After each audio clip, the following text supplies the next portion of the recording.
खलिकोटे चांचल्य माँ कोलू चोरी होगला शिशुपुत्र खोजी खोजी पुलिस नाकेद खलिकोट सहर एक स्वामी परित्यागा महिला कोलू शिशुपुत्र को कौन लोक चोरी कर नेबा घटना को नहीं खलिकोटे चांचल्य खेली देखा मिली।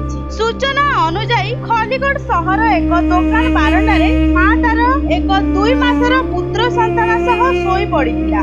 एक दुकान बारंडारे शोईथिबा अवस्थारे उक्त पुत्र संतान को कौनसी दुर्बृत्त तार माँ कोलरू चोरी करी नहीं जाइथिला। सकाळु तार जन्मित माँ कोलरू शिशुपुत्र को नथिबा जानी एणे तेणे दौड़ी खोजिबा परे शिशुपुत्र संधान पाई तार पाद तळु माटी खसिबा सह बस स्टैंड रे उच्च स्वर रे कांदिबार देखि लोक माने उक्त निराश्रय महिला चारिपटे रुंड होई जाइथिले। तथापि शिशुपुत्रर खोज खबर न पाई शेषरे शिशुपुत्र को हराइथिबा मामा बेहेरा वृद्धा माँ खलिकोट थाना रे एक एतला देबा परे पुलिस थाना केस नंबर 37/1 रे एक मामला रुजु करी एक टीम गठन करी तदंत चलाइथिबा बेले संध्या सुधा शिशुपुत्रटीर संधान मिली पारि नाही। तेबे खूब शीघ्र निखोज शिशुपुत्र मिली जिवो बोली खलिकोट आईआईसी जगन्नाथ मल्लिक सूचना दैछथि। सूचना अनुसार खलिकोट थाना बाणिया ग्रामर मामा बेहेरा खोर्धा अंचल रे विवाह करि गत किछि दिन हेला मामा तार वृद्ध माता